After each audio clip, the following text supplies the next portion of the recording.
Hello. Welcome to Spotlight TV, a deep dive of your favorite TV shows brought to you by the dumbest people that you know. I am your host, Body, your patient zero, your host with the most cordyceps up his nose. My mother-in-law told me there were cordyceps in the Ritz crackers, but they're just too good. Your host who's better as a guest, Jeremiah Hobbs. And joining me on this Last of Us journey, unfortunately, I don't know if we were stuck in an apocalypse, which of us would run slowest and get caught first. First up, his mom allows him to go out and hold up strangers, but only in the neighborhood. And when she yells dinner, he better be home. It is our buddy, Kamen Daugherty. What's up, man? Go with me first this week. All right, you know what? Here, cheers to that. Cheers to that. You were kind of on one when you were doing this, weren't you, Jeremiah? Yeah. I like that. Hey, I've been working, baby. And he wanted to be a hero, so he joined what he thought was Fedra, but it was actually just a barbershop quartet. They were discovered almost instantly. It's our buddy, Patrick Schweigert. Hey, man. You keep talking about me like that. I'm going to put you in the bedra, if you know what I'm saying. Give you I'm going to have you start writing the STC scripts now because this is just much better than me. Oh, thanks. Hey, please like, follow, subscribe, download, and smash that 5-star button. Give it a. Is that what a smash is? On your podcast app of choice. We are up on Spotify. That's what I listen to. Apple Music and Audible on Amazon Music. We want to hear from you. So please send us a DM on Instagram or Twitter at Spotlight TV Pod. You can find us there. Let us know what you're watching, what you want us to cover. If you are interested in being a guest or a host on this show, or if you have any theories of The Last of Us that you want us to read on air, anything like that, email us at spotlighttvpod@gmail.com. We are getting ready, in addition to The Last of Us, to drop a catch-up episode on Poker Face, the NBC, what is it, Peacock app TV show. Is it Peacock? It is Peacock, yeah, okay. Starring Natasha Lyonne. So That's on the lookout for that as soon as I actually watch it. That said, as we record this episode today, we are live on Twitch. Hello to some of our friends who have joined already. Yeah, we got Liz in the chat. We got Terry in the chat. Hey, y'all. Yeah. Hey, what's up? This is all you, Patrick, because I don't actually know what I'm talking about. Sure. Tell us about Twitch. Twitch. Right now we are live on twitch.tv/SpotlightGamesPod. For those of you in the chat, I know Terry comes around every now and then for our Tuesday night streams when we live record Spotlight Games podcasts here on Twitch, also at 8 p.m. Eastern time. But I thought, you know what? We got this channel. We got people that love The Last of Us like we do. Let's put it out there live. Let's see if we want to bring some people in to have a little conversation with us instead of it just be what we think, Jeremiah. And here they are already in the chat. Unbelievable. That's right. Terry and I did a really bad production of Rent together, but we were great in it. So that's what what's up, Terry? That's what I heard. So the idea, we're going to be doing this every Monday for Constantina in the chat. I think first time chatter that I've seen, at least. Hey, Connie. Oh, thank you she says, here we go. I gotta bring this up because it's a compliment about me. I like your glowy bookcase. Thanks, Connie. How are you? So that's the thing about Twitch. I get to just make it more about me. That's right. Jeremiah.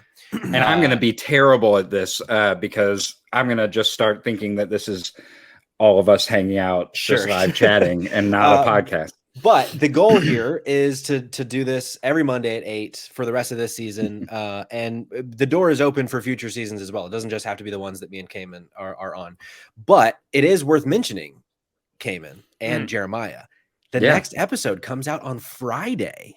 Yes. Not on Sunday. Yeah. Because of the Super Bowl. So that's right. I think we'll probably we need to talk about that. I meant to bring this up before we went live and I forgot. So we should figure out what the plan is for that, whether we'd go live before Monday, if we're just going to stick to Monday and talk after the weekend. But absolutely. We might as well go on Saturday because I won't be anything close to capable after the Super Bowl. So we are going to spoil episode 4 of The Last of Us. So if you have not watched this show, please, we don't have any stake in this show other than the fact that we get excited to get together and talk about it every week. So please watch this show. If you are not watching, pause this episode, go watch that show, come back to us, unless you are following us on Twitch right now, in which case we're just going to spoil this for you. Keep streaming along with us.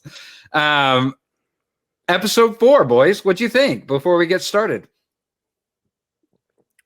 Well, I feel like I was good again this week on predictions.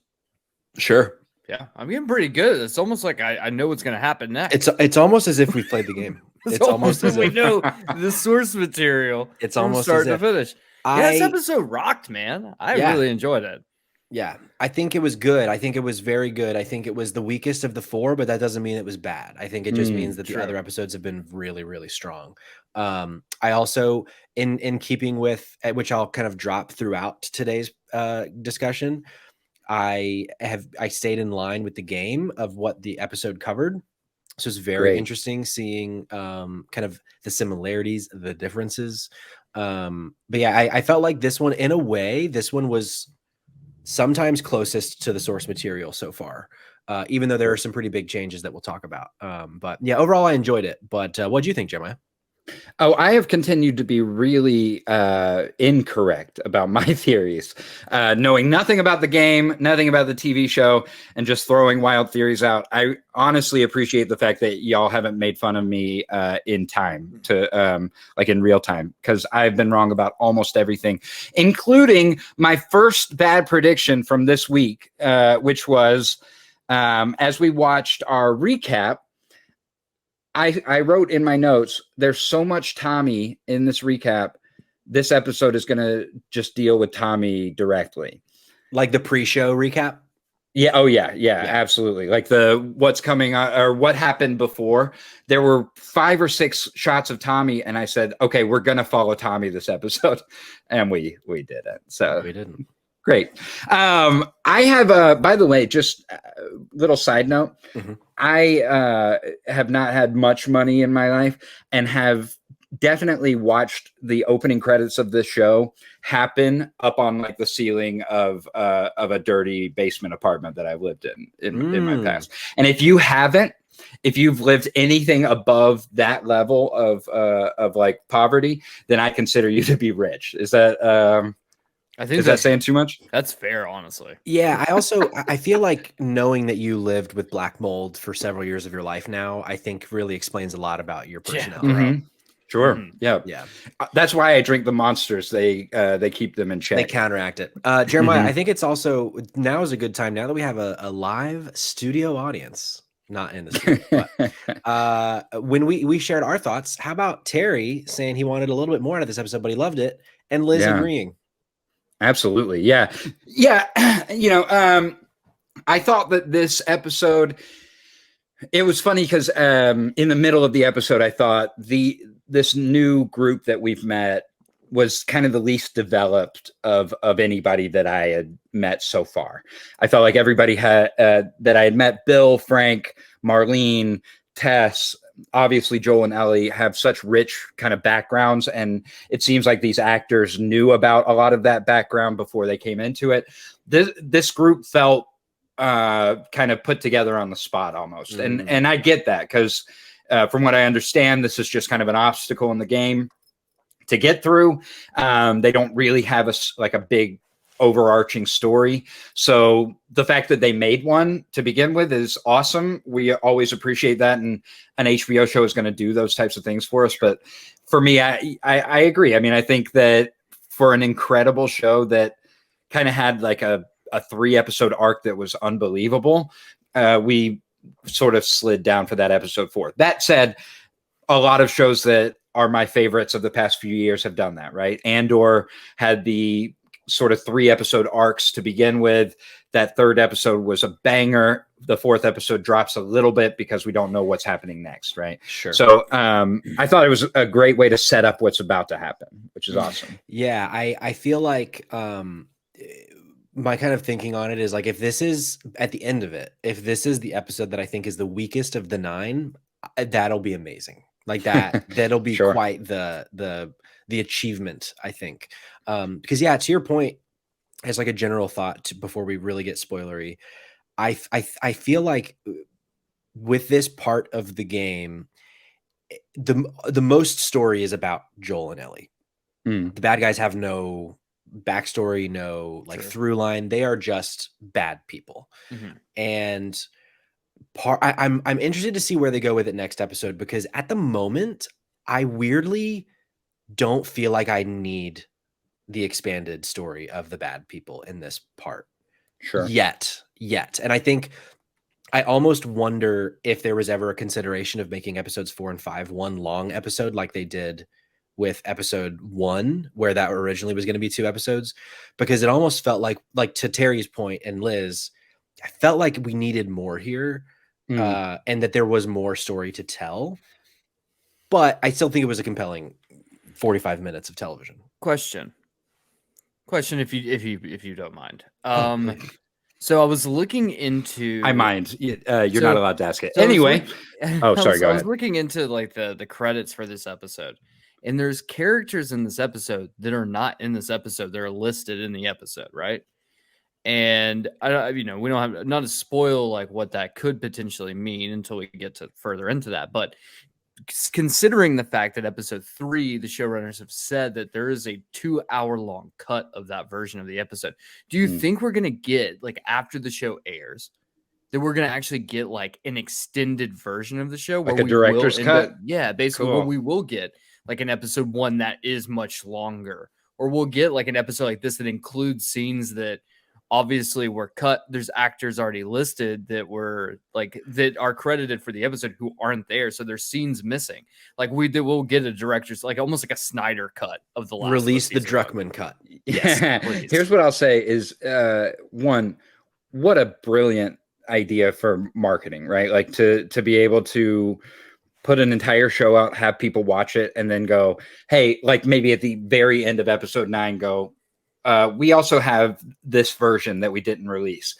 Watch this now. I would absolutely watch it in a second. To the point that like one of my favorite shows of all time is Parks and Recreation. I love that show. It's well written. Everything is funny. I've watched it 100 times. I still find things to laugh at. There are episodes that come on TV now, if I record them off of YouTube TV, which is what I have, that have different jokes, especially in the last season, than the ones that originally aired. Like it's like they figured out which ones worked and which didn't, and changed the episode before they released it for for streaming on IFC or whatever. And it's great. And I go, oh, that's a different joke than anything I've ever heard before. And I will watch again just to check it out. So I hope they do. Yeah. That would be really cool. This episode is written by my boyfriend, Craig Mason, directed by Jeremy Webb. Jeremy Webb, boys. 2 episodes of the season of Doctor Who with Matt Smith as the Doctor. Never heard of it. Really? Never heard. What's the Doctor Who? Doctor Who? Dr. Whomst? Dr. Whomst? I'm so mad at y'all. This was his first real credit of note. 15 episodes of Merlin. Most recently, Sci-fi original. Yeah, most recently 4 episodes of Umbrella Academy and 3 episodes of The Punisher, a show we definitely would have covered had we started the podcast when it was on. It's funny because 4 episodes in, every 5 minutes that Pedro Pascal is on screen, I think I want him to punish me. So this is fitting. Did you put the cordyceps into the Ritz crackers just hoping that you might be able to go on a cross-country trip with Pedro Pascal? Yes. All right, great. We open on Ellie having a you talking to me moment with her new hidden handgun in a gas station bathroom.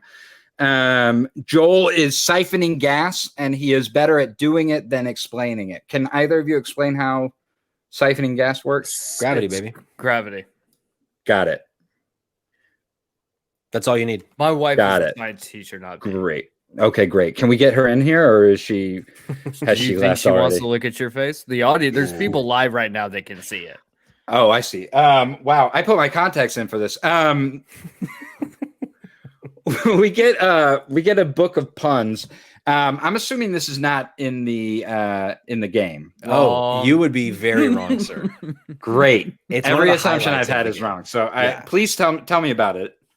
So yeah, this a through line with Ellie's character. She loves a play on words. She loves a pun, and it's so throughout the game as you play. It starts in this section, in the Pittsburgh section.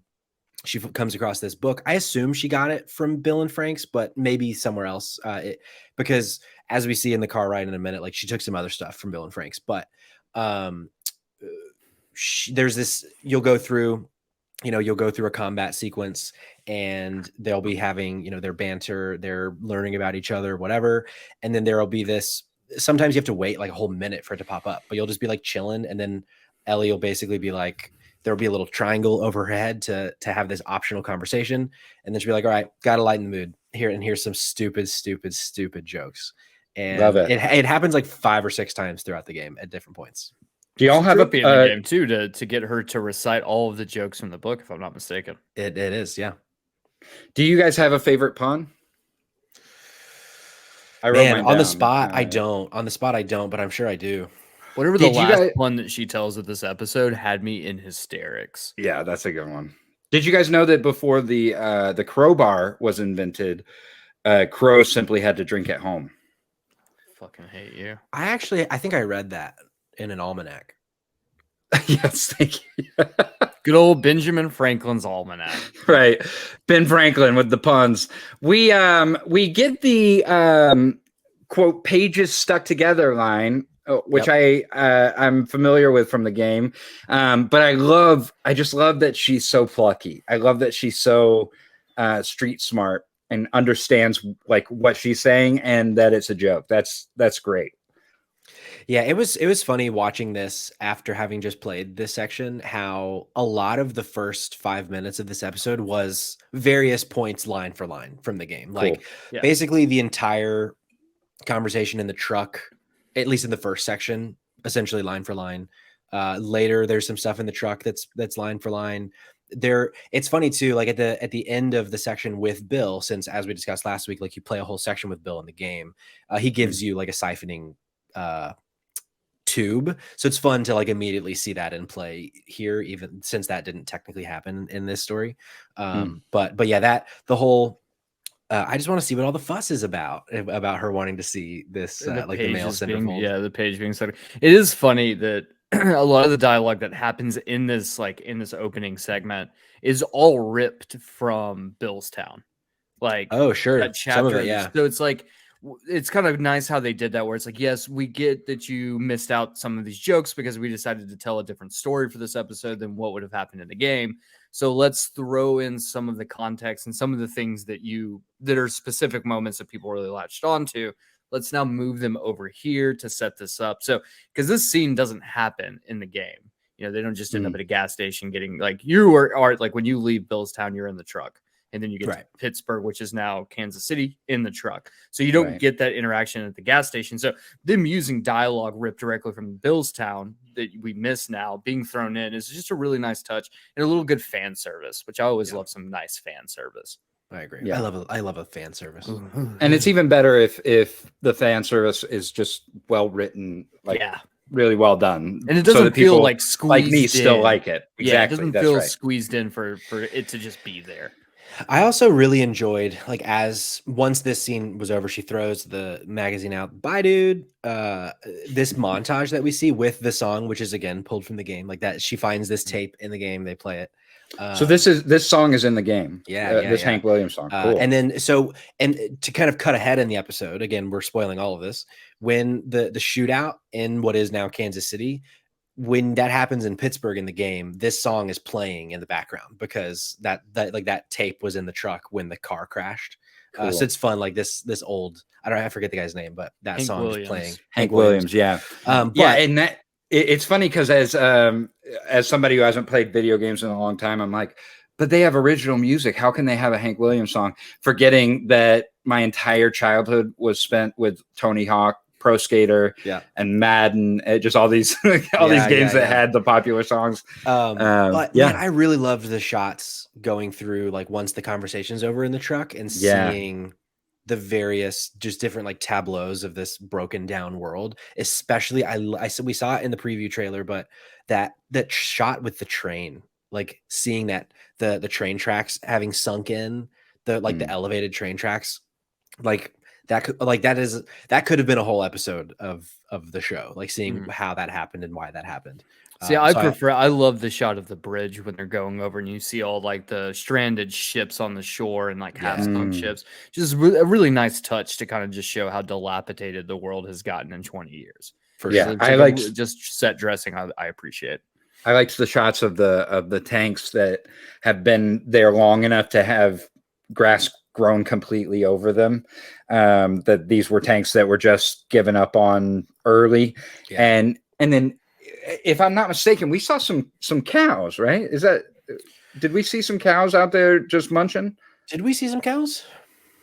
If we did, I didn't see it. Sorry. Oh no, this is a Nutger Hauer situation. I'm the only one who saw this. A little STC callback. Hey, maybe there might have been. If there were cows, I didn't see them myself, but I don't want to say that you're a liar.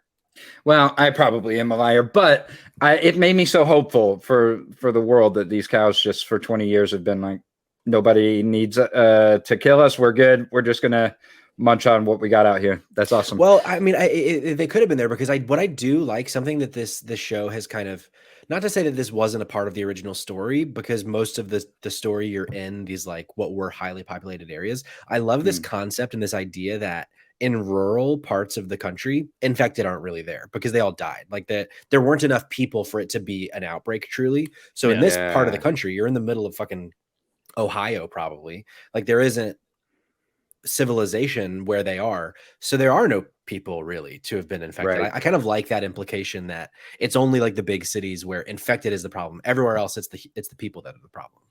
I also like the idea that if there were cows, there might be people in that place, but it might be a Bill and Frank situation where if you take the wrong step, you're dead, or if you try and get in, you're toast, right? That's a really cool idea that somebody just found some cows and was like, oh, I'm gonna raise cows now. Like I'm gonna have milk and I'm gonna get some chickens, I'm gonna have eggs. That's really cool. Well, we know chickens exist in the game. Or chickens don't exist.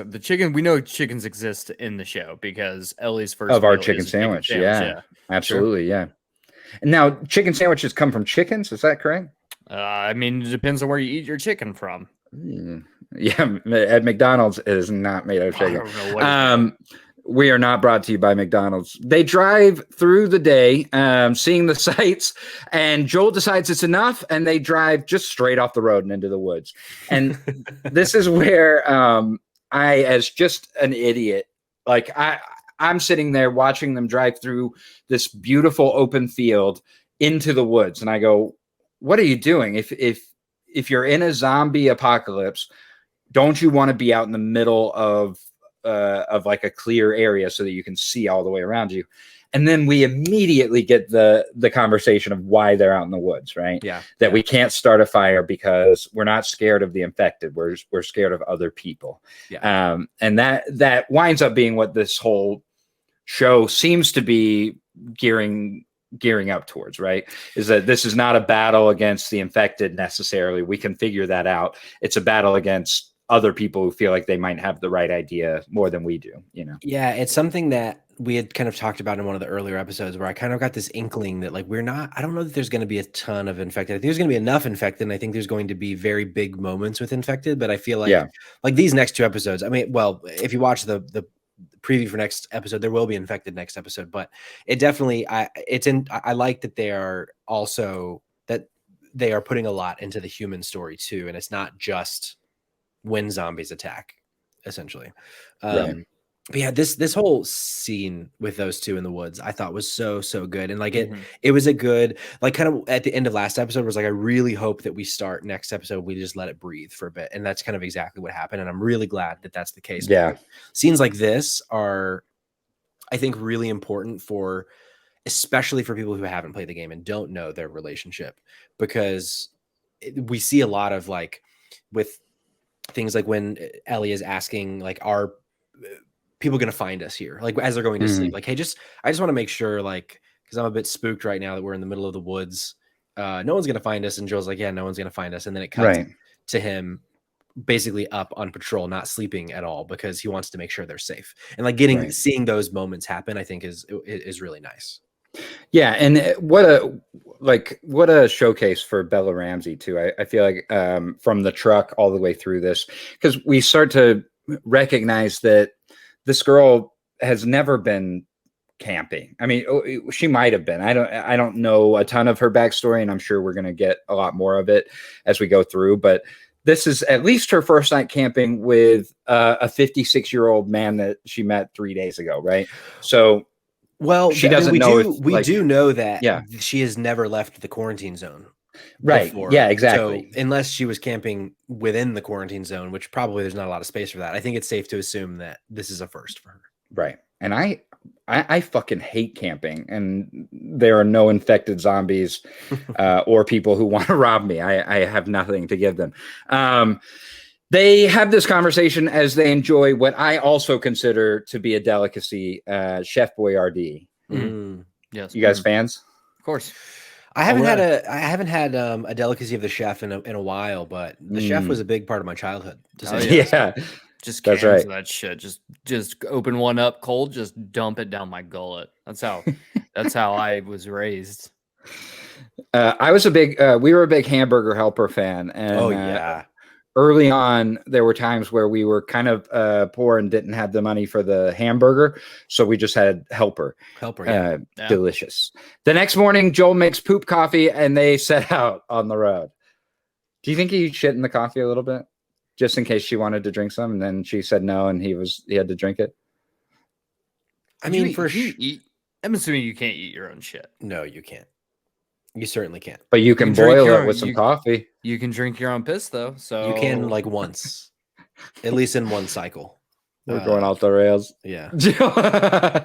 Joel tells the story of his brother being a delusional hero and how Marlene convinced Tommy to be a Firefly.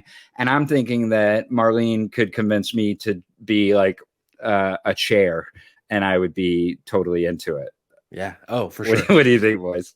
No, I think you're totally right. Also, I laughed. Canceled soon.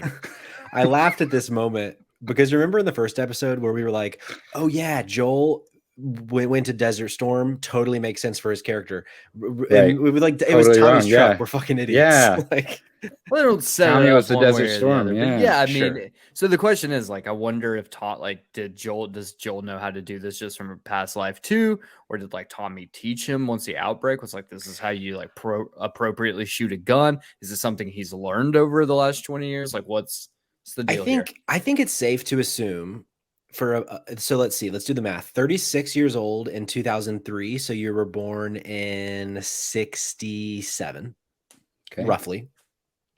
In Texas.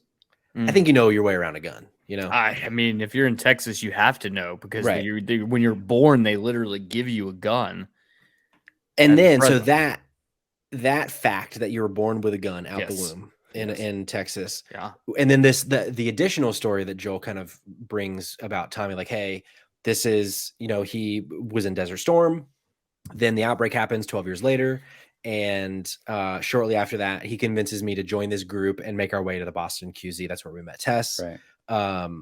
And that's, we survived together. And so I think it's also safe to assume where he probably knew his way around a gun before then, but this is when he learned how to be like a ruthless survivor was with this group of people. Because we get a little bit of that later too, like him being on both sides, but we'll get there. Yeah. Part of me as a viewer retrospectively, I wish that maybe Tommy had been the one to whack the old lady with the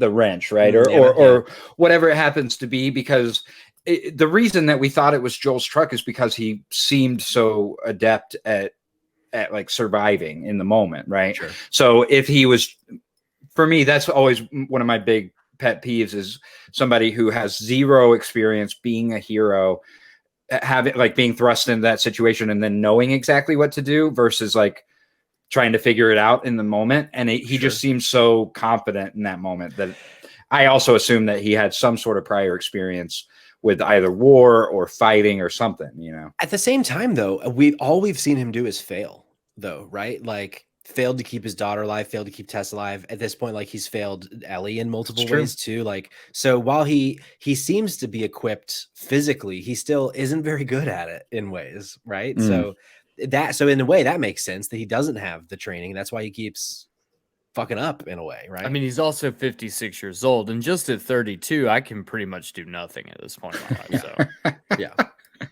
Yeah, I'm 34. And I'm like, the amount of stairs that they climb later this episode, I'm like, I couldn't make it.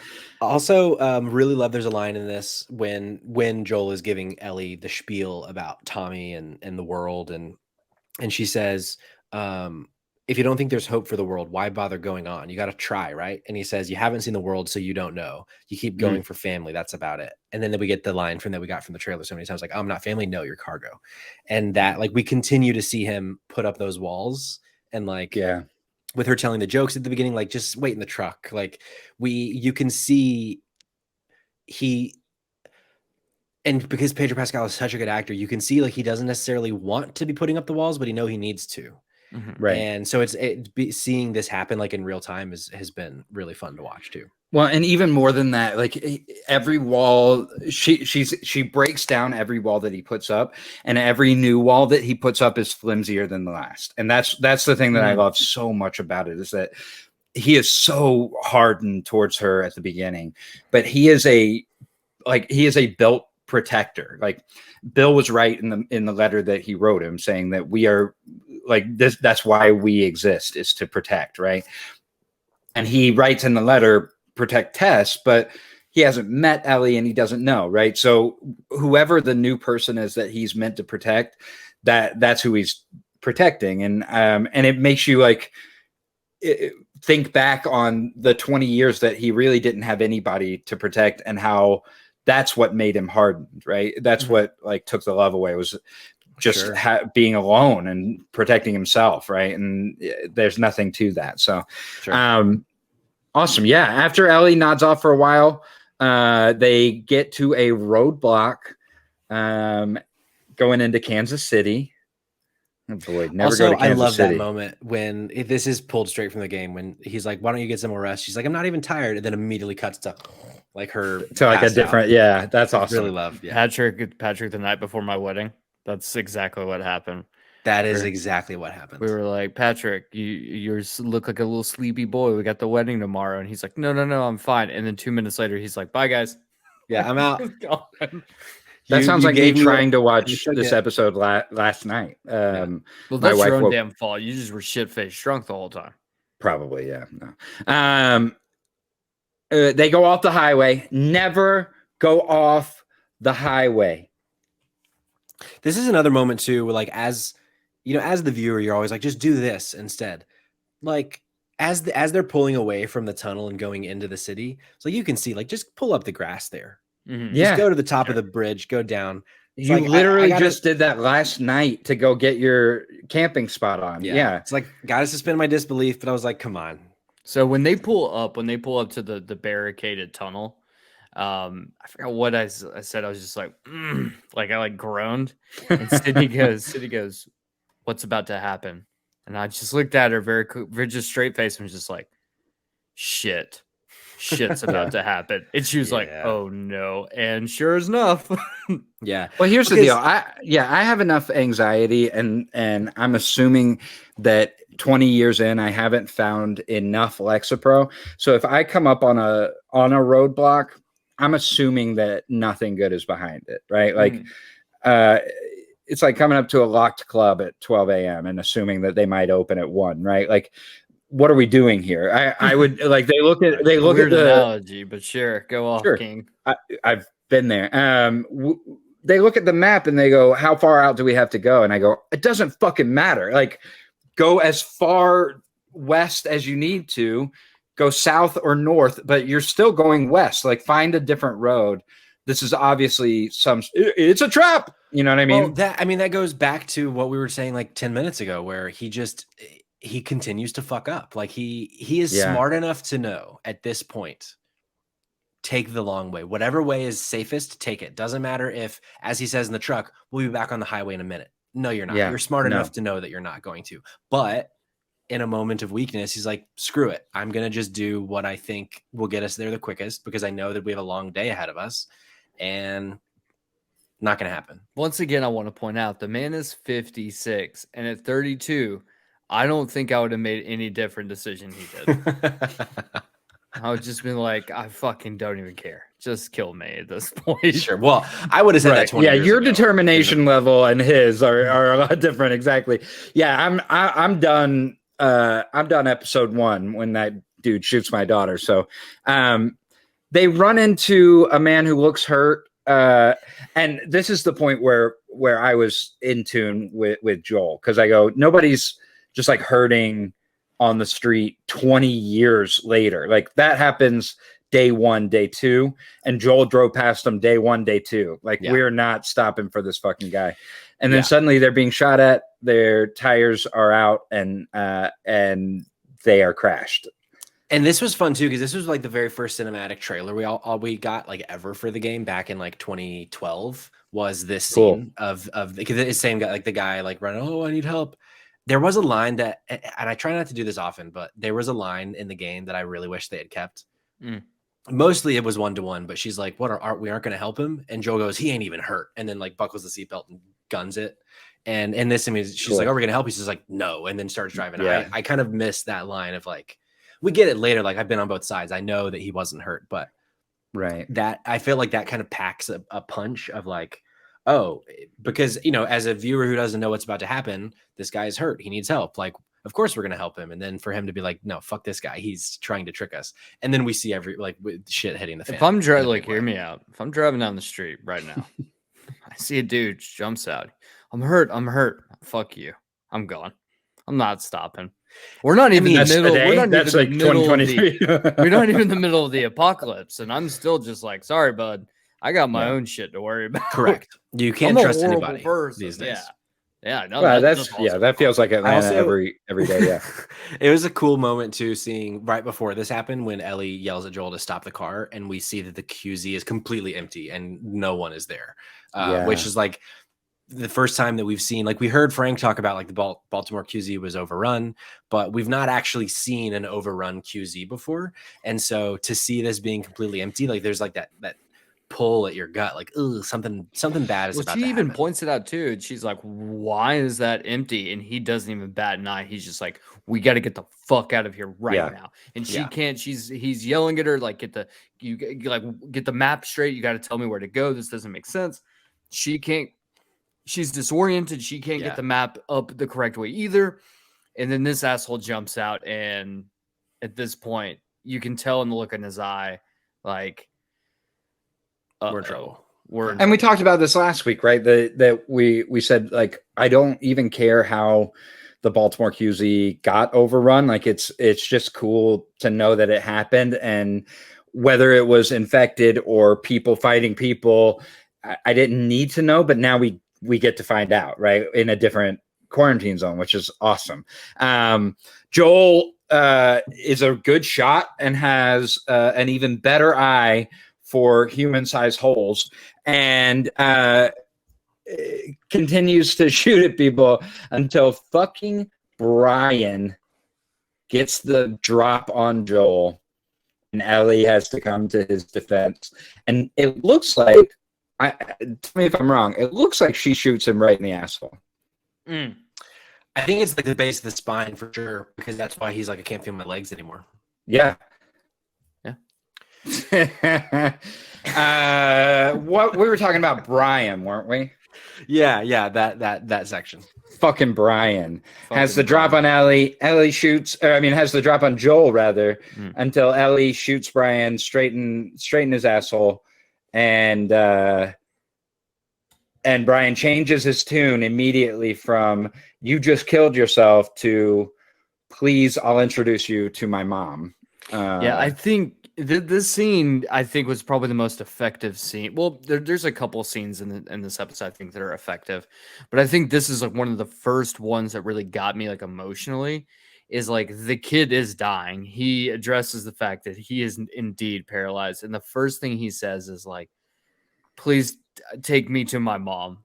Like, she's nearby. Please take me to my mom. I'm sorry, we didn't know who you got. Like, we didn't know who you guys were. Please, like, and you're just like, it's that moment. Like, I think the show has done so well so far is that it like brings you back in to the reality that like these are still people. Like, regardless of what the circumstances of the world are, though not great, these are still people, and they still have emotions, right? And and I think the other thing too is like especially when you look at like a video game, right, where like villains and cannon fodder enemies, which these are in the game, they don't have like that emotional connection to the world, right? And I do think like in part 2 of The Last of Us, they did a better job of that, where like addressing when you do things and you kill people, like people, so they try to make it feel more real. Like in this moment, like this is like one of the first times like I think I can think of like in any sort of show where like someone's like a character who honestly, like outside of the fact that we know his name is Brian from later in the episode when they're like, is that Brian? Like, we don't know who this person is. In a normal show, the person gets shot and killed. They might beg for their life, but that's over, right? Yeah. But like this is like, it connects you to this moment of like, this is a real person. Whether right or wrong, this is a real person. And this is one of the only like TV shows I can think of that like really dives deep, where it's like even these characters who don't mean much in the grand scheme of things are still people. And like that show the vulnerability. Yeah. Well, yeah. I mean, I think it's interesting. Like in this, like what you were saying, like with part 2, there will be like, if there's a character named Brian that goes down, the other enemies will be like, oh, they got Brian, to like make you feel like it matters. Yeah. And I think with this group, so in the game, the humans that you go against are always called like hunters. And so we're kind of led to believe that these people are hunters in quotes, but they do a good job that like, they don't seem to be like cannibals. They don't seem to be robbing people. They just seem to be like the humans in this area that overthrew Fedra. And so we haven't been given anything to say that they are bad. It's just that them and Joel happen to cross paths, and because of the state of the world, they're trying to kill each other. Yeah. And I do think that that's a cool kind of elevation from the game story, that because obviously for them, when you get to Pittsburgh, now Kansas City in the game, there's like a pile of burning bodies. There's like, you can tell that they have been doing all sorts of things to like trap people, to steal from them, to kill them, like do all of these different things. And it doesn't necessarily seem like that's the case with this group, which I thought was an interesting, and maybe that changes next episode. Maybe we see that they're all awful people, but so far it just so happens that, I mean, we saw Melanie Linsky do some bad shit, but it more so seems to be that like this is their area and they perceive Joel as a threat. So they're trying to kill Joel because they think Joel's trying to fuck them up. And they're at a heightened point of suspicion and probably paranoia, having just overthrown Fedra, right? Like having just overthrown whatever the regime was, right? And being a freed people, you have like even more of like an aggressive, violent sense of protection over what you have. Yeah. And I think, and I think it also was, I think it was Druckmann in the post-credit like episode discussion where he makes the comment. He's like, we've seen throughout history that not all, like during a revolution, the group revolting isn't always better than the people they overthrew. Right. And like how that really lends credit to like what's happening right now. Yeah. Joel and Ellie, Joel makes Ellie leave the room. I'm assuming so that Joel and Brian can just have like a nice man-to-man, and then Brian can go home to mom. That's right? Heart to heart. I think so. I'm pretty sure. I think so. Yep. I think so. Yeah. And now they are on the run in a QZ that's no longer a QZ, in the hands of the people, and those people look to be mostly white people. I mean, yes, that's accurate. Also, man, can we just say shout out to Bella Ramsey in this scene specifically, because seeing her, like when the truck crashes and they get out of the truck and people start shooting at them, seeing that like realization on her face that like essentially we're in a war zone right now. Yeah. And similar to her face in episode 2 when she realizes that like she's about to be in this museum with clickers, like, oh, we're in a lot of trouble right now, and like the joke book is no longer relevant. This is like, okay, I gotta I'm out of my survive. element. Yeah. And then seeing her use the gun that she has hid from Joel, and that moment of Joel being like disappointed in her, and it almost seemed like she wasn't upset that she killed somebody or like Maimed someone. Yeah. paralyzed somebody. She was more upset that she disappointed Joel in a way. Yeah. Which I thought was a really interesting kind of like story beat, because when Joel's like, all right, we're done, like I can't get in, she's like, oh, she gets him in, she immediately is like, okay, I have this, I have your flashlight. She like immediately is like, here's all the things that I have to give to this relationship, Right. instead of like, hey, sorry, I fucked up. It's, can I make it up to you by showing you that I'm actually very good too? And can I just tell you, with a 2-year-old at home, that happens all the time. Like she will scream at the top of her lungs, be mad, try and like swat or hit. And then a few minutes later, after everything's calmed down, she will come to me with every little baby doll she has and hand them one by one to me. Dada, baby. And you go, oh, you're just handing me all of the things that you think make me feel better because you know that you're a baby and you make me feel better. Yeah. I love that at 14, she's still doing that with like a father figure. That's great. Yeah. But there's also this thing too, where she's like, she leans up against the wall, like immediately after she does, she climbs back in the hole. She leans up against the wall. She's crying. She just wipes away the tears quickly. And she like shutters herself off and is like, all right, we're moving on now. Like this was a moment of weakness. Like I can't be weak now and I'm done. And I think it was Craig Mazin who might have said it. That was like, yeah, like, or maybe it was Druckmann who was like, in that moment, when she does this, like, it's because she's just like Joel. Yeah. Like she is that was Craig. just like Joel. Yeah. And yeah, I mean, that's something we've been seeing a lot of, where, you know, she watches Joel at the end of the first episode beat the dude to death with his bare hands. And then we see this again in like multiple moments. We see it when she kills the clicker in the basement of episode 3. We see it when she has the Robert De Niro moment in the mirror, where she's trying to be this like tough person. And like, yeah, like she's trying to be tough, right? She's trying to be tough. And so when she cries, she like wipes away the tears real fast to be like, no. I'm not a weak person. No, I'm not weak. Yeah. And like, that's Joel, right? Like that's been Joel this whole show. And you see it on his face every time they lay down with their faces away from each other. And you see this vulnerability on his face of like, we made it through another day. I don't know what I'm doing exactly, but we're here. This is the point of the episode where we finally get Melanie Lynskey just being awesome. By the way, how big of fans are you of Melanie Lynskey? Oh, I love Melanie Lynskey. I like her a lot. Yeah. Just found out she's from New Zealand, though. That was yes. I had no fucking clue. Melanie Lynskey. That's good. Thanks, Patrick. Thanks for being our translator.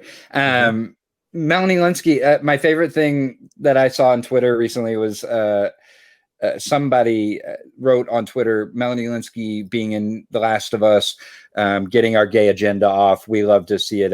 We love to see Melanie in these shows. And she was like, this warms my heart so much. And then somebody else said, straight people love you too, Melanie. And she said, this warms my heart less, but still warms my heart. Yeah, so good. It's funny. I was texting with Kamen last night after the episode. After watching it for the first time, I didn't love Melanie Lynskey's character in the show.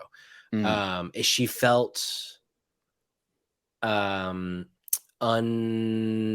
I didn't buy it. I didn't buy that this character, the character that they gave us, was this ruthless leader as they describe her in the after credits scene. And she just, I don't know, it didn't work for me. But watching it a second time, I'm more on board with Melanie Lynskey, like her, because it's just, her voice is just naturally so soft and high pitched and like mousy, gentle and mousy. And like, and to it's, at first it was hard for me to believe that she is like this ruthless leader, but there was something about watching it a second time. There's this like dissonance of like hearing her with her voice and like how gentle she is, telling people to go find Joel and kill him. That was like, ooh, okay, this actually is kind of working for me now. I'm more on board with Melanie. As I watched it that first time, I thought the very first line she had, I was like, ooh, do I believe you? And then as the episode went on, I saw her again, her vulnerability, but her like quiet strength in those moments. And I went, I would follow that. Like that, you don't necessarily have to be the most ruthless person there. Maybe just showing emotion and showing that you have humanity or like any sense of humanity, right? In an area that no one is showing humanity at all might be enough to kind of push you up to being like the leader, right? That said, she's having like a pretty intense physical with her doctor there in that shipping container. I did really love the line though in that scene with the doctor where she's like, okay, like she goes through the list, and then we hear the name Henry, which if you played the game, you know of Henry, and the doctor is like, they put a gun to my head, and she pulls out the gun. She's like, oh, does this now meet the conditions of for you to talk? I loved that line. I was like, ooh, that's kind of a chilling here's my thing with Melanie Lynskey in this scene. It's like it breaks the trope, right? Like Marlene is a badass. She is this, you can tell she's a badass. Like this is someone people will follow, is this person. And that's true to the game. That's Marlene in the game, right? When you flip the script, though, because this is a brand new character, I kind of actually appreciate that we don't get another like super hard ass badass chick who just will fuck your world up. You get something different from her character where it's like, I don't want to say vulnerability, but you can definitely tell that it's like there's a softness to her that she has to put aside to lead a group of people. We see this in her multiple times. We also see, there's a couple times in here where you can tell, like, when she comes up to the doctor, she does what she does with the doctor, that, like, whatever is clicking in the back of her head is all for her selfishness. And it is like this, I have one mission and one objective right now, and I will not stop whatever it is to do it. And we see more of that later. And I think that's the point. And like we had talked about it too, we were like, because we'll get to a certain point later where this makes more sense. But like we were talking about the fact that like this felt kind of tropey, that it was like she doesn't care about anyone, and this feels kind of like a trope. But I don't know. I agree in the moment, but now going back and thinking about the moment with the doctor, because she walks out, you got the body laying there. She was like, can we save them? He's like, no. And she's like, what if we have a doctor? And they're like, no. And then she goes off and she finishes business. Right. It's this, that's the part though, to me, that's like the ruthlessness. That's like you don't serve a purpose anymore. Yeah. To keep order, we have to do things my way or the highway. But there's like that gentleness about the way that she commands everyone, which is great. Yeah. I was literally just about to shout this out. Shout out Terry saying the juxtaposition of what she's saying and just kind of the lightness and the gentleness of the way that she is saying it. That's what seems to make it so interesting. Yeah. I agree. I mean, I think, and it is an emotional decision. It feels like when she finds out that they don't need a doctor for these three specifically to go kill the doctor. Like, you might need him in the future. But in that moment, that he was treasonous towards what you were trying to do. There was a blind rage. And and I also thought it was really interesting upon a second watch. Like there's the line earlier that we talked about where the QZ is empty. And it seems like that was a really recent thing based on kind of what like this interrogation of the doctor and like kind of like what we hear later from these characters. Like, and that is kind of cool to me that like Joel happens to come across these people like really fresh post revolution. Like they just got rid of Fedra, just happened, and Melanie Lynskey, Kathleen is still kind of like struggling with being this new leader of Kansas City. And like, that's a cool like fulcrum in a way, or like this moment in her character's arc that I feel like we don't often see someone just all of a sudden come into that moment of someone's story. So I'm interested to see where that goes next episode. That said, this was the point where I just mid episode went, man, I kind of wish that we had a pre-credit scene of whoever the fuck Henry and Sam are, because I know as week. And I'm sure you're right. And as a game player, just knowing the names Henry and Sam, or Henry maybe by himself. I don't know personally, but knowing those names, I'm sure is just kind of exciting enough. But for me, I was like, who the fuck is Henry and That why makes are a we lot of looking sense. for him? And I wish that I had just, even if we hadn't known who they were at the beginning, just seeing what winds up being a father and son, or what looks like a father and son hiding out somewhere in a dilapidated quarantine zone would have made me go, okay, that's who I'm also looking to. Yeah, that to makes a lot track of sense. That makes a lot of sense. They go out. Let's see. Brian gets brought back to our group, to Melanie, and she is looking for Henry. But now these folks are out here kicking down doors, trying to find anybody who might be working with him. And in their mind, that includes Joel and Ellie, who are hiding out in the storefront. This is cool. This episode, or this part of the episode, was really, really like binding. I really enjoyed Joel and Ellie sitting here in this storefront having a conversation about what it means to hurt someone, and Joel finding a moment to help Ellie hold her gun correctly. All of this was, I felt like, was really powerful emotionally. It's really interesting. At this point in the story, in the show, Joel is a much more vulnerable man. And in the show, like in the versus show, the game. Mm-hmm. Okay, yeah, cool. like kind of in context with the game, he's still very much, his wall is very high at this point. And he, like, I feel like there is a moment in this episode later in this scene that we kind of get the implication that, like, Joel, maybe not 100%, but like 90% trusts Ellie. It's so much so that he gives her the gun back.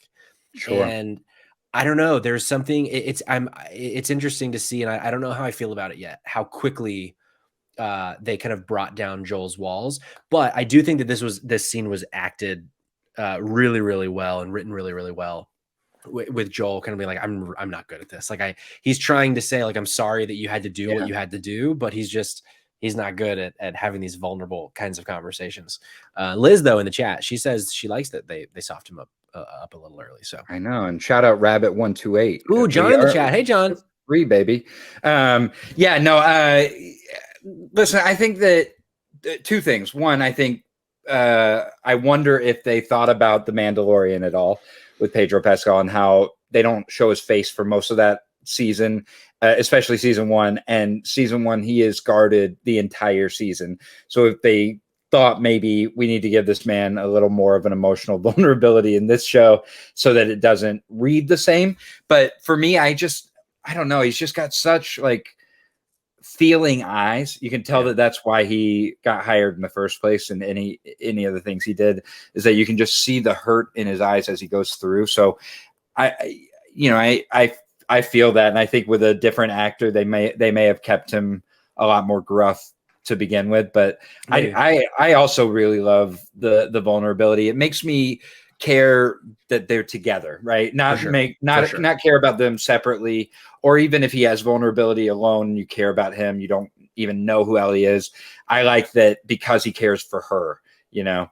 That's good to know, though. Like, as someone, because obviously, like, I've played the game, so I have my own bias and my own like baggage with these characters.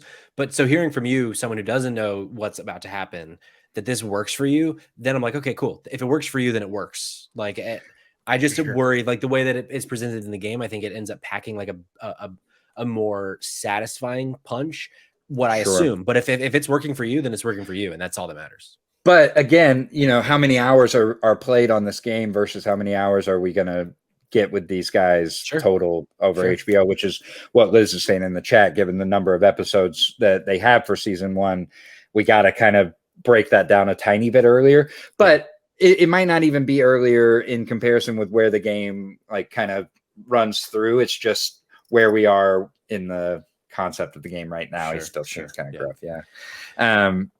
We do learn a really important piece of information here, though, that when Joel is like, I'm sorry that my fuck up not hearing Brian made you have to shoot this guy. I at your age, I don't want you to have had to hurt somebody. And we learn that she's hurt somebody before. We don't know what that was yet or what that is, and it comes up again a little later in the episode. But it's fun seeing like this is the first time I think that we've really seen Joel now interested in Ellie's story. Yeah. Which is a really pivotal moment, I think. And I think they handled that part really well. My guess is that she had a pretty tough breakup in the QZ. That's she how killed she hurt somebody. She killed her ex. Yeah. I mean, that could be. I just thought she broke his heart. Let's see. Melanie Linsky's Kathleen, and just a really good-looking bearded man. They find Henry and Sam's hideout, and Sexy Beard shows her the ground in that building is literally moving in a heartbeat motion, which doesn't seem like a good thing. But Kathleen tells him not to worry about it. Now, shout out to Jeffrey Pierce. And you can tell us about Jeffrey. I want you guys to be the ones to tell us about it. That man's voice, I tell you what, like So I've never iconic. seen him in a show or a movie before. If I have, I didn't realize that I saw Right. him. And for him to, and like that's the Tommy voice. Like he's not, because the Tommy voice is his voice. Like he's not really, He's not hiding his voice. Yeah. And so to see him and immediately hear Tommy's voice was a really fun moment. Like to be able to see that. Did anyone else think when he first popped up on screen, you didn't hear him speak, that he was Timothy Omenson? Yes, I thought from Gallivant, right? Yes. Also, he's like the head detective in Psych. I did think Oh, that he that now was has him, yeah. long hair and a big beard. Yeah, he does. And looks like spitting image. And I was like, Jesus fuck. Well, he also looks like a Chris Christopherson who isn't like who hasn't skipped a meal in 15 years like Chris Christopherson has. Like he's like a built Chris Christopherson. He's been he with his athletic greens. He just super good looking. I like that man's whole vibe. He's given Pedro a run for his money in Oh yeah. Come on. Yeah. Also, I really love in this scene when Perry Jeffrey Pierce shows Kathleen where Sam and Henry have been hiding, and we see all this art that we would assume Sam, the younger one, did. Like really like to see like, oh, because that's the first moment for someone who hasn't played the game to know, oh, one of these people is a kid. Like and that's an interest, like kind of a conflicting feeling of like, obviously we are kind of being led to believe that these people are the bad people, right?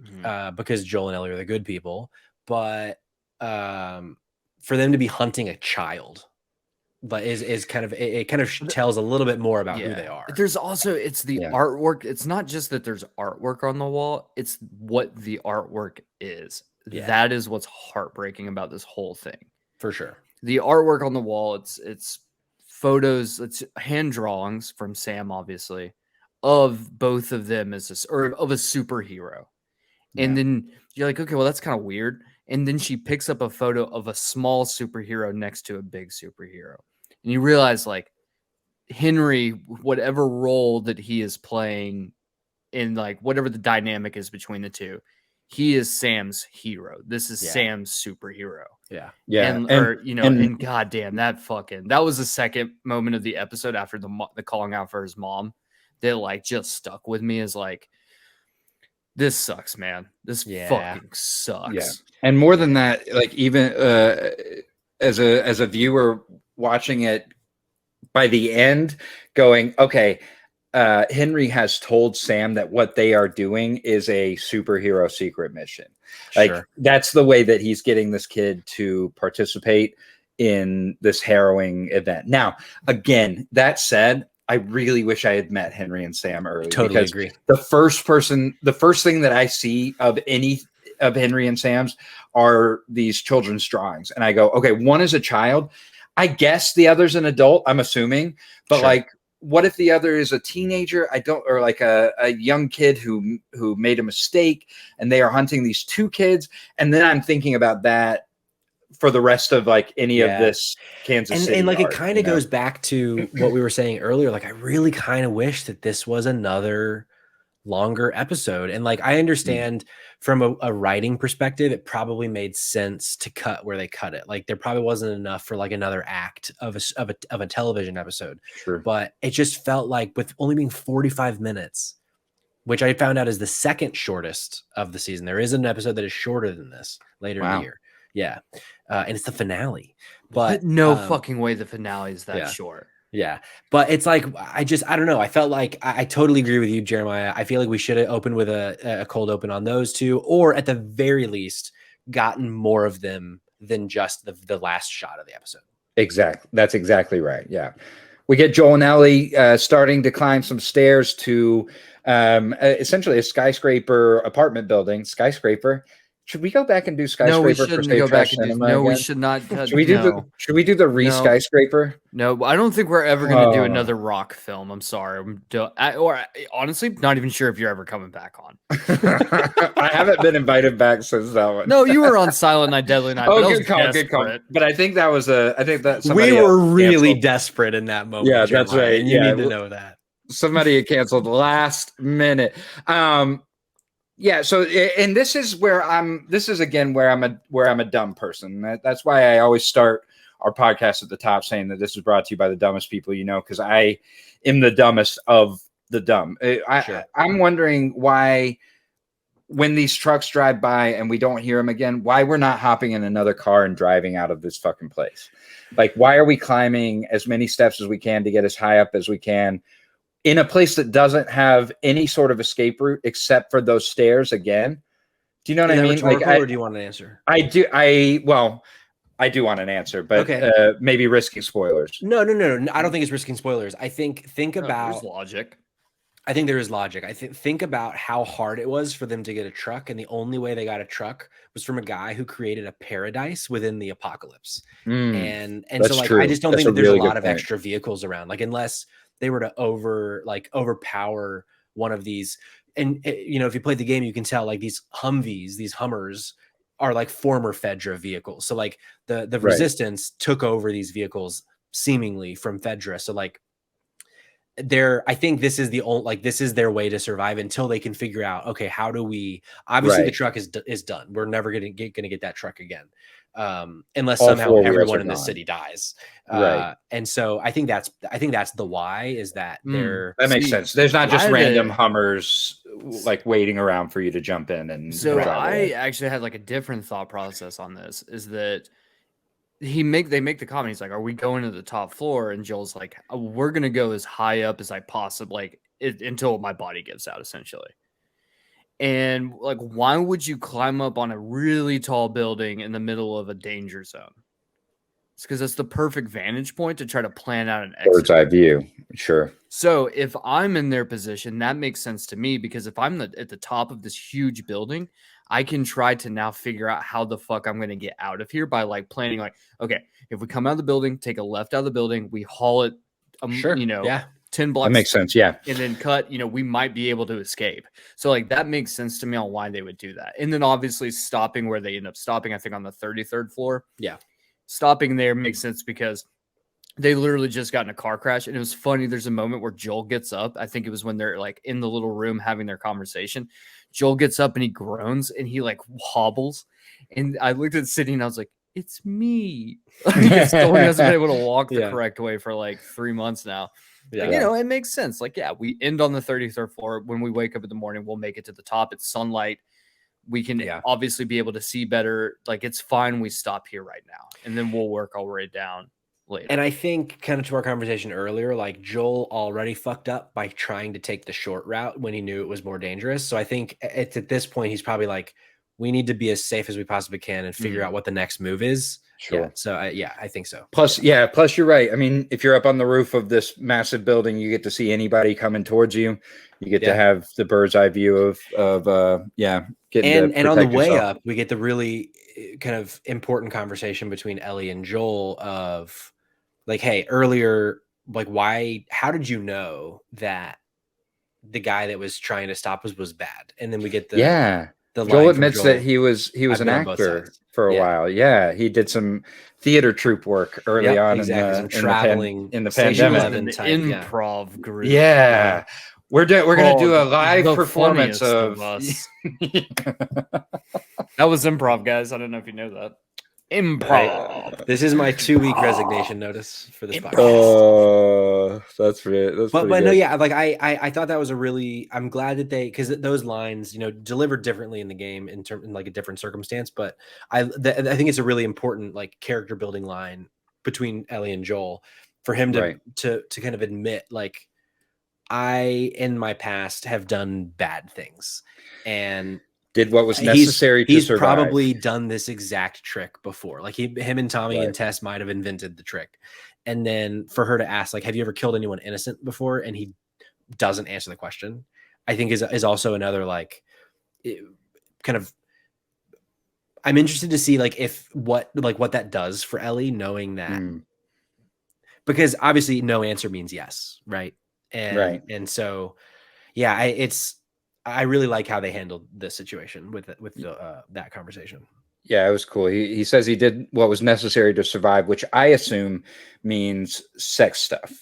Yes. Yeah. And you know that he was charging high-end stuff because he looks just like Pedro Pascal. They make it up 33 flights and they stay in a cool apartment with amenities like glass at the front door and couch cushions for beds. 5 stars. Yeah. And I mean, in that time, 5 stars. Yeah. This was an apartment though, right? Did they not have it? Was there not a bed or was there not like a mattress that they could take down? So I got a vibe that it's like an office building. Cool. Personally. Okay. That's what I was thinking too. Yeah. Great. And so like, this is like maybe like a couch or a chair that they took the cushions off of, I think is probably what it is. They end their night with what to me is a normal bedroom routine, which is joking about diarrhea. And Joel sleeps well enough to not hear Henry and Sam come in and put guns to their heads. And I wrote in the notes, I assume this is Henry and Sam. Sure, because you don't know. Because I still had not met him. Here's the thing. But we do see his Superman visor on, which is great. I want to point out something important. Ellie says to Joel in this moment, while they're laying there, she goes, I see that you sleep on your right side, or you sleep on your right side. It's because you can't hear in your right ear. Is that from the gunshot wound? Because remember in episode 3, she makes a remark about the gunshot. Yeah. Right. When Ellie screams for him to wake up and Henry and Sam are over top of them, he's laying on the other side. Over to his left side. And that's it's right. Chekhov's ear. Chekhov's ear is going to be coming back later in this show, that's cool because that's like not really a thing in the game. So like I'm interested to see like what this means, but it totally makes sense, right? Like for 20 years with a rifle at your shoulder, like of course you're going to have like tinnitus and not be able to. I think I love the symbolism behind this scene because every single time you see them when they lay down, Joel always puts his back to Ellie. He always wakes up with his back to Ellie. That's how it always is. And we've talked about comfortability moment. Yes, we've always talked about how like he always has his back to her. Like it's never facing her and she's always facing him. In this moment though, he is rolled over. He is now facing her, which is like a double version of vulnerability because 1, it's an emotional vulnerability that he's now facing her. And 2, it's a physical vulnerability because he can't hear from that ear, which leads to them now being in danger again. And he finally was comfortable enough to actually sleep. Like, isn't that just, man, that like when you think about that, just like, because if you like honestly, you could easily pass through the scene and not even think twice about what just happened. It's just like, oh shit, they got snuck up on. Right. But he like goes out of his way to like set a trap so he can hear. And there are 2 other times in the episode right before this, and then when they were sleeping the first time, where Ellie is trying to speak to him and she has to say his name multiple times and eventually has to yell at him because he just doesn't hear her. And like the first time I watched it, I was like, it's weird that he keeps not hearing her, but then we find out why he's not hearing her. But also because he played in bands in his 20s without the headphones, and now he's just got bad. It's him and Bradley Cooper in A Star Is Born. Exactly, brothers. But this both killed themselves at the end too. Oh shit! Spoiler alert! Joel blows his brains out in episode 6. Sorry, just like guys. Kamen last episode. But this scene before what we assume to be Henry and Sam come in, right? So I'm assuming. Is like this is the turning point, I think, for Joel in the show of like they're going to bed and Ellie's like, hey Joel, I have a very serious question. Right. And then it's a pun and it's the one. What is it? Kamen? Did you know that diarrhea is genetic because it runs in your genes? Yeah. And he like watching him try not to not laugh, and then she realizes what he's doing, and then he just busts out laughing and like it's great and admits like, you know, that one's it's stupid, but it's funny. Like that, we finally see the wall mostly, we can assume, break down, and then yeah, right to your point, Kamen, like he's finally comfortable enough, turns over, boom, they're fucked again. Mm-hmm. And I have a feeling that next episode that wall is going to be right back up. And once again, for sure. Once again, we're brought. Yeah, tell us. No. Once again, what? Well, once again, this episode is brought to you by condoms. Why are we all having kids? God damn it! Here in the middle of this pandemic, like Sam's drawing pictures and shit, while these clickers are getting older. They're still here. What are we doing? Just like condoms. All right, Kamen, I'll ask you the question. Sure. Instead of Jeremiah. Why is this episode still going? Yeah, I'm curious too. A. B. When we see what we presume to be Henry or Sam over Joel with the gun, and he puts his finger over his lips. Mm-hmm.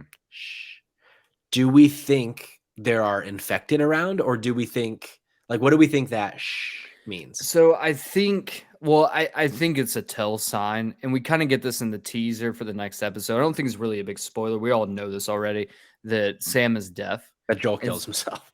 And Joel kills himself. That Sam is deaf. So I think it might play into that as like the first setup. Like that's the cliffhanger if you don't watch the teaser. Right. Not that it's a cliffhanger. It's just like, why would he do that? So I think it could potentially be that, or it could potentially be there's people in the building. Right. And they found them and they know that they're being hunted down now too. Right. So I do think that might be it, where the way, because I think in this moment, like essentially like Henry is going to either kill both of them or Henry's going to try to set up some alliance, right? Like that's the assumption here.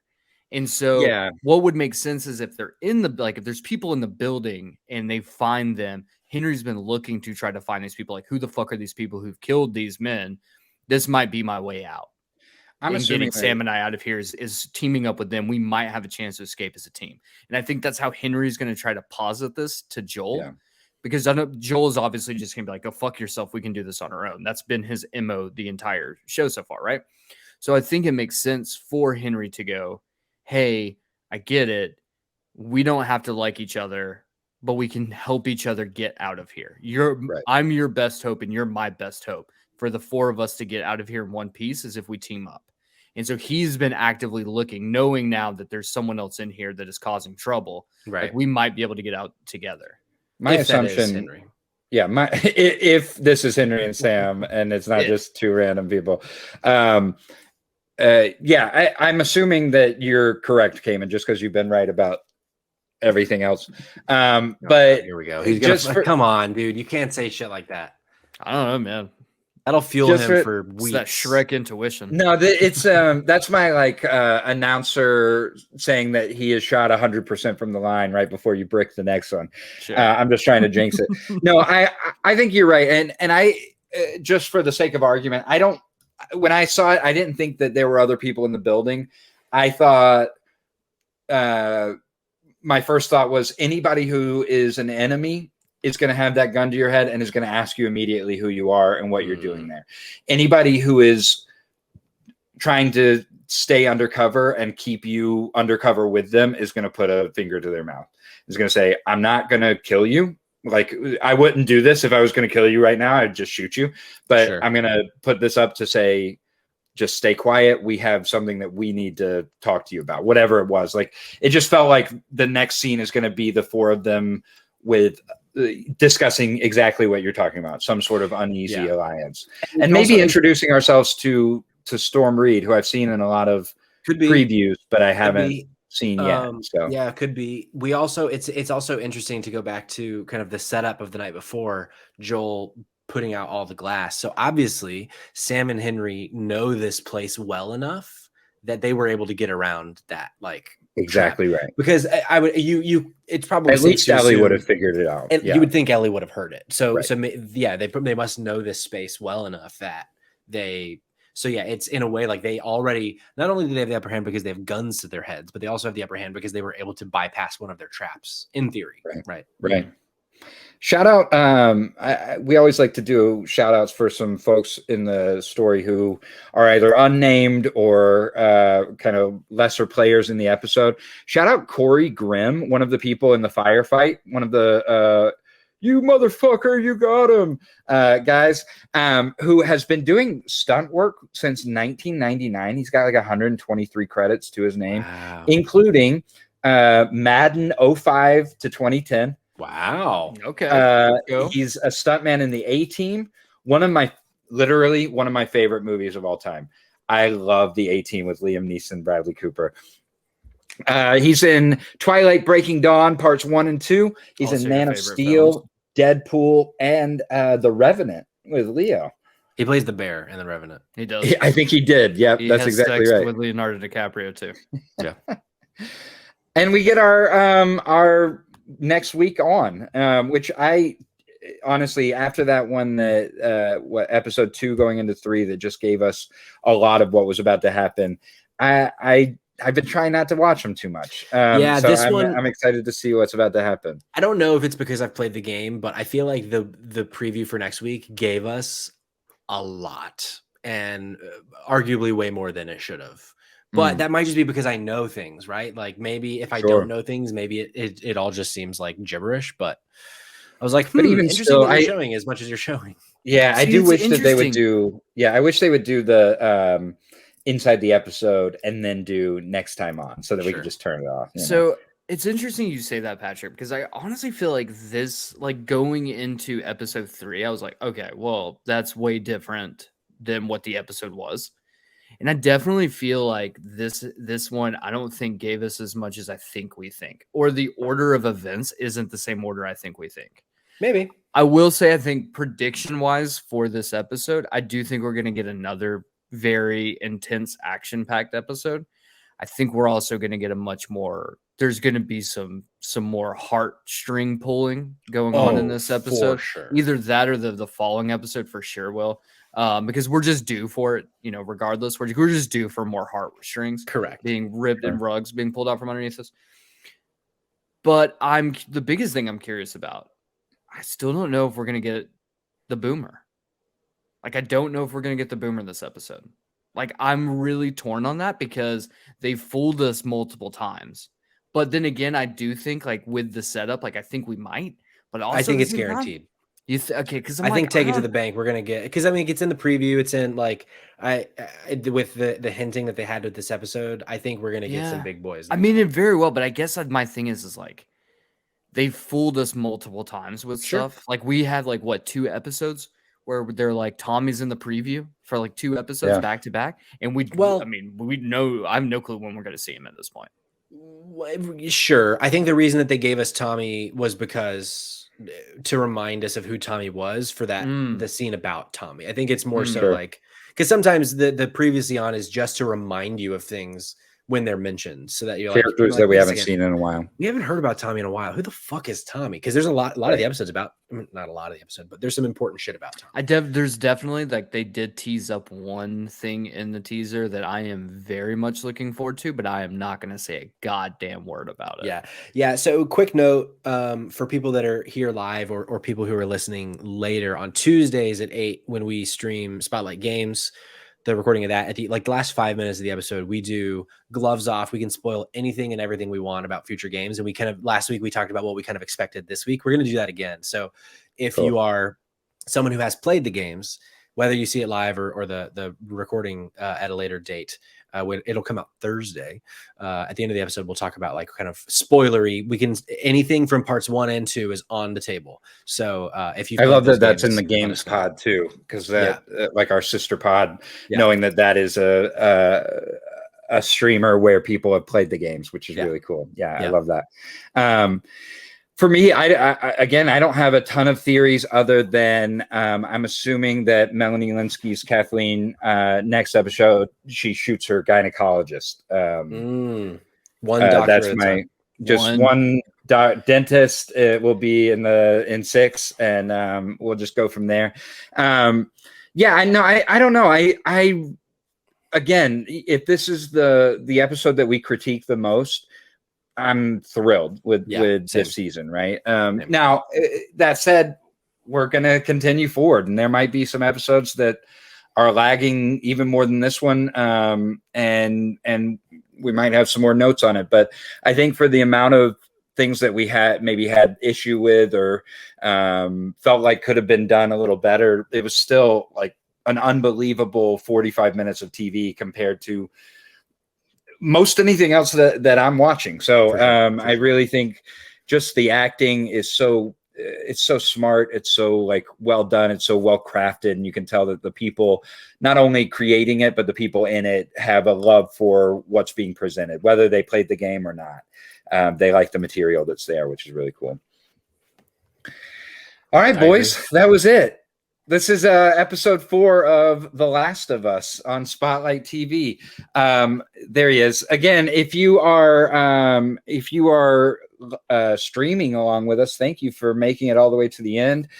Shout out Liz for giving us a little comment here right at the end. Fingers crossed on another action-packed episode for next week. Next week, we are coming back with The Last of Us episode 5 deep dive. We'll do that. We will let you know on Instagram and Twitter when that is dropping. Hopefully, if we can all get together over the weekend, maybe we can watch it Friday night. I think it's safe to assume at the very least it'll be next Monday. But if it's not Monday, it'll be a little earlier, and we'll let you know if it is. That's exactly right. Coming in a couple weeks, we are going to have another guest on with us. Miss Emily Rose from Who the Fuck Knows with Emily Rose is going to come join us for a little mid-season check-in for episode 6. Give us her thoughts on how the season's going. We are also looking to possibly partner up with her and maybe another guest host on Poker Face as we catch up with that show. So keep following along. Keep letting us know what shows you're watching. DM us on Twitter, on Instagram at Spotlight TV Pod. Send us an email if you're old school like me and you have theories, or you just want to chat, or you need a friend. I promise you I'm checking spam to make sure that we get everybody responded to. But we have had a couple emails come in telling us a couple shows to watch, including Poker Face and Letterkenny, a show that I have to watch 11 seasons of before we do a lot of catch up on. I'll watch it with you, buddy. I love that show. Let's do it, boys. Thanks for following along. Twitch is really cool. I still don't know how it works, but shout out Liz, shout out Terry, shout out Rabbit128. You know his name, Patrick. John. And Connie in the chat too. I don't know if Connie's still here, but thanks y'all for being Connie. here. Yeah, thanks for showing up with us. That's awesome. Let us know your thoughts. Obviously, throughout the episode, you guys were chiming in, but feel free to let us know. And if you're listening later on podcast services and you want to be a part of the conversation, like Terry, Liz, John, Connie, and anyone else that was here, twitch.tv/Spotlight Games Pod. Broadway Mom in the chat. Good night. Good night. Aw. Good night. Thanks for being here. But yeah, we're going to be back on twitch.tv/Spotlight Games Pod in the future. So I hope you're here. As always, press triangle for boost if you need a hand. And we look forward to having you back next week. Bye.